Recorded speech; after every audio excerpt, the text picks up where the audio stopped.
Ohio, 2024. The family lost the house in 11 months.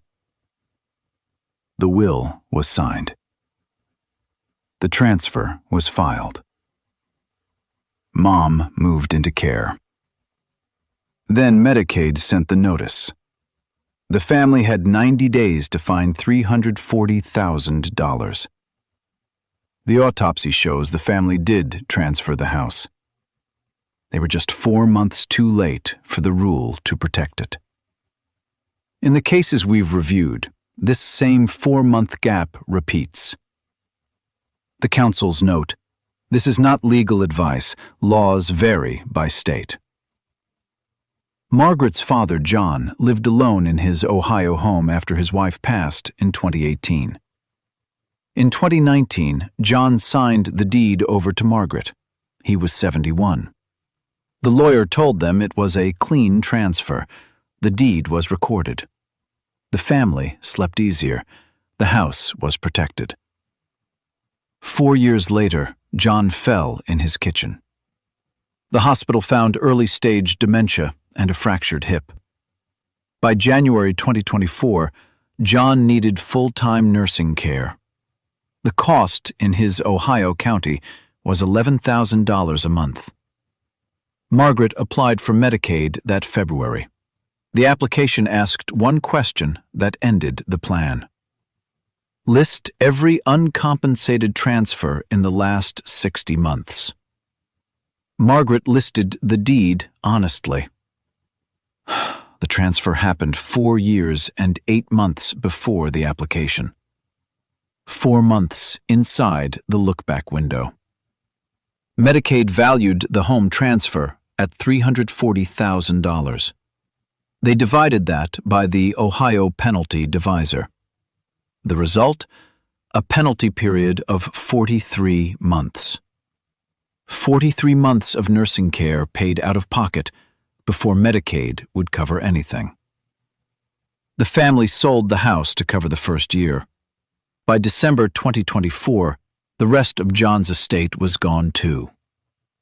The Medicaid look-back period is 60 months, 5 years to the day from the application date. Any uncompensated transfer inside that window gets counted.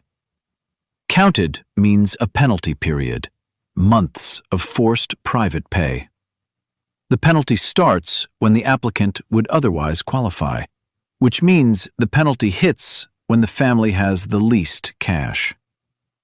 Each state sets its own divisor, the average monthly cost of nursing care. In Ohio, the divisor sits around $8,000. A $340,000 transfer creates a 43-month penalty. 43 months of nursing bills before Medicaid takes over. Most families we examine believe the same 3 myths. Myth 1. The 5-year rule starts from the transfer date. It does not. It starts from the application date, counted backward. Myth 2. Small gifts are safe. They are not. Even a $5,000 wedding gift to a grandchild gets counted. Myth 3. A revocable living trust protects the house. It does not. Revocable trusts are still countable assets. Here is how the look-back actually works. Medicaid asks for 60 months of financial records. Bank statements, deeds, gift records, account closings. Any transfer for less than fair market value triggers the rule. The total transferred value is divided by the state penalty divisor. That number is the months of coverage the family loses. In the files we've opened, 4 patterns repeat. Pattern 1. Families transfer the home assuming the estate lawyer covered Medicaid. Most estate attorneys do not specialize in Medicaid planning. The 2 specialties are taught and licensed differently. Pattern 2. The innocent gift to a grandchild, a wedding check, a college fund, a car for graduation. Counted. Every one. We've reviewed cases where a $5,000 gift triggered a 15-day penalty. Small numbers, real consequences. Pattern 3. The joint account with the adult child added just in case.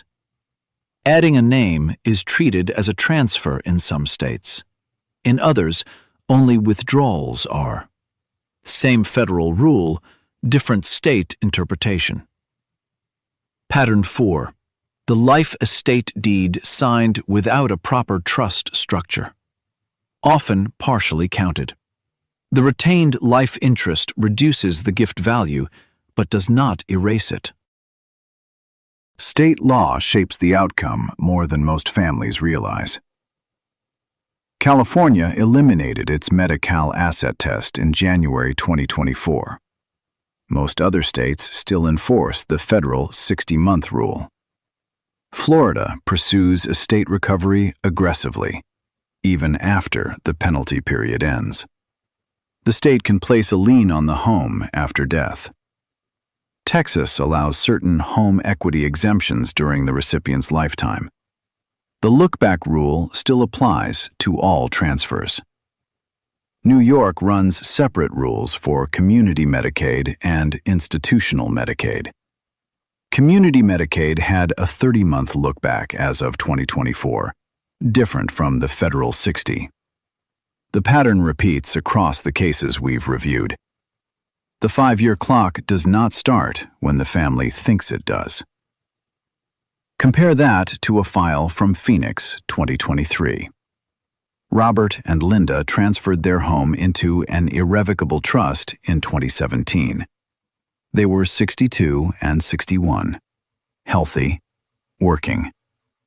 The trust was structured by a certified elder law attorney. It was a Medicaid asset protection trust, different from a revocable living trust. Robert had a stroke in 2024, 7 years after the transfer. He needed full-time care within 90 days. Linda applied for Arizona Medicaid that summer. The application asked the same 60-month question. The trust transfer was 84 months in the past, 24 months outside the lookback window. Medicaid approved coverage on the first review. The home stayed in the trust, the family kept the equity. Same disease, same care need, same federal rule. One family lost $340,000. The other family lost nothing. The difference was 28 months of preparation. Some families ask, what about the families who couldn't plan ahead? The cases we've reviewed show 3 legitimate doors inside the window. 1. Spousal transfers. A community spouse keeps a resource allowance. That allowance protects part of the assets in nearly every state. 2. The caregiver child exemption. A child who lived in the home and provided care for 2 or more years can sometimes inherit without penalty. 3. Disabled child or sibling exemptions. Federal rules carve out specific transfers that do not trigger the lookback. These are narrow doors. Most families do not qualify, but the doors exist. The pre-autopsy checklist is in the description. haircouncil.com/checklist. Before we close this file, one more thing the court found. 3 actions repeat in the cases that survived the lookback without penalty. First, families calculated backward from age, not from when they felt ready. Most started planning in their early 60s, not their late 70s. The earliest transfers in our files happened at age 58. None happened after age 73, with success. Second, families documented every transfer with fair market value records and dated paperwork.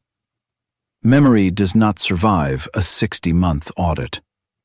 Bank statements, appraisals, lawyer letters, recorded deeds, all dated, all archived.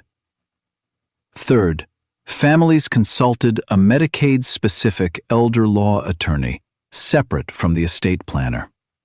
Different specialty, different rules. Roughly $400 an hour, much less than $340,000 lost. One more pattern from the autopsies. The families who waited until the diagnosis came in had no options left. By the time someone needs nursing care, the planning window has closed. The lookback rule does not care about intentions, only timestamps. And the timestamp the rule uses is not the one most families remember. Medicaid does not count the day the family decided, or the day the lawyer drafted. Medicaid counts the day the deed was recorded, the day the check cleared. Document dates win. Memory does not. Next on the Council's review desk, the Medicaid Asset Protection Trust, and why most trusts won't survive the lookback. The file closes here. Yours doesn't have to open the same way. New case every week.